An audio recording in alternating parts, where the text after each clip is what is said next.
cette dernière session de l'année, je ne vais pas m'étendre sur le contexte que nous vivons, d'autant plus que j'ai déjà eu l'occasion de m'exprimer à ce sujet lors du repas des maires il y a 15 jours.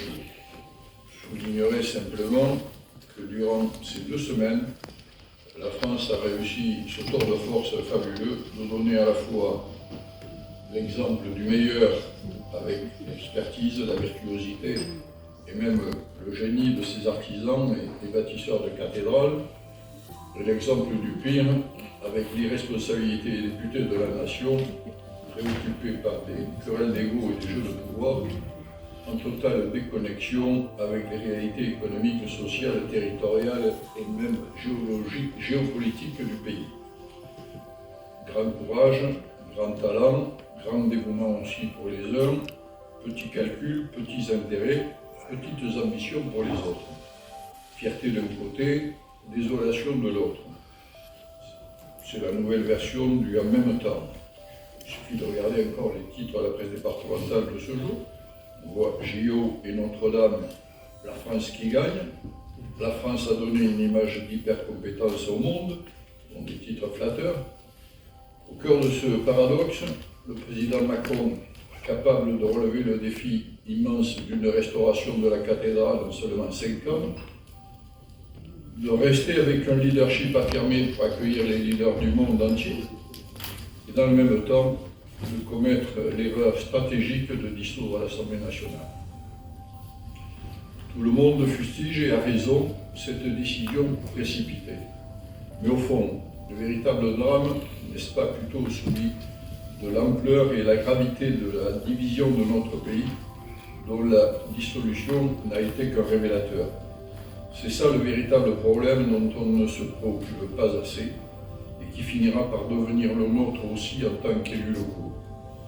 Et sur ce sujet, les responsables sont nombreux, à commencer par les partis extrémistes évidemment, dont les mensonges alimentent la division, en promettant le beurre, l'argent du beurre, ils attisent les aigreurs, la colère et la violence. Et malheureusement, ce cynisme est l'arme fatale des extrêmes, a fini par se propager dans toutes les forces politiques sans exception. Gagnés par la peur de perdre les élections, on ne retrouve plus beaucoup d'hommes ou de femmes politiques porteurs d'une parole franche.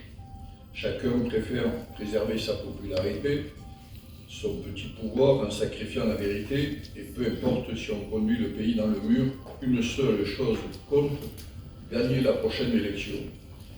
L'urgence aujourd'hui est à la recherche évidente de compromis pour doter la France d'un budget, mais le chantier de fond restera celui de la reconstruction d'une unité d'un pays totalement déchiré. Je disais tout à l'heure un article de Laurent Berger, je ne vais pas vous le lire en détail parce qu'il est beaucoup trop long, et il dit « L'urgence sera de réparer une société morcelée, divisée et meurtrie.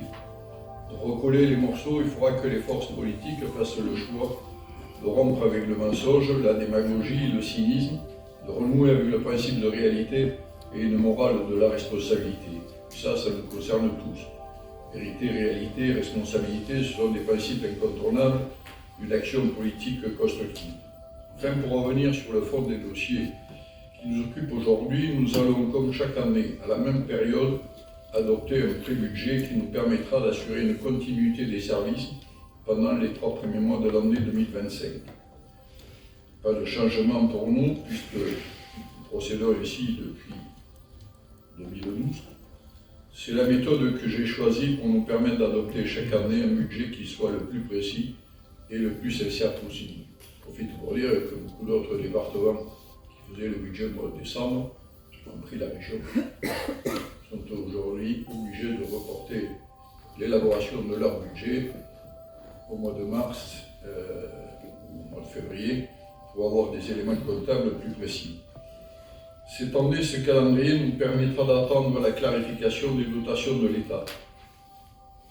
De ce point de vue, l'incertitude n'a sans doute jamais été aussi élevée qu'aujourd'hui.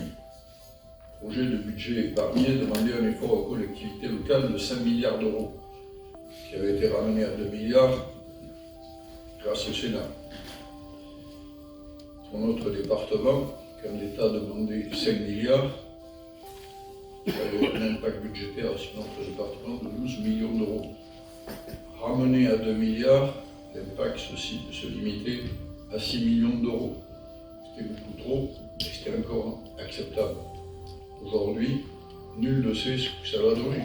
Si on revient à la case de 5 milliards, on va s'en douter un peu parce que moi, la moitié des départements, pour ne pas dire plus, qui seront à la limite du dépôt de bilan. Ce ne sera pas forcément notre cas, mais enfin bon. Alors, qu'en sera-t-il demain? Nous l'ignorons. Quoi qu'il en soit, nous devons préparer les orientations budgétaires en gardant à l'esprit la nécessité invariable, que je redis tous les ans, maîtriser les dépenses de fonctionnement, soutenir une politique dynamique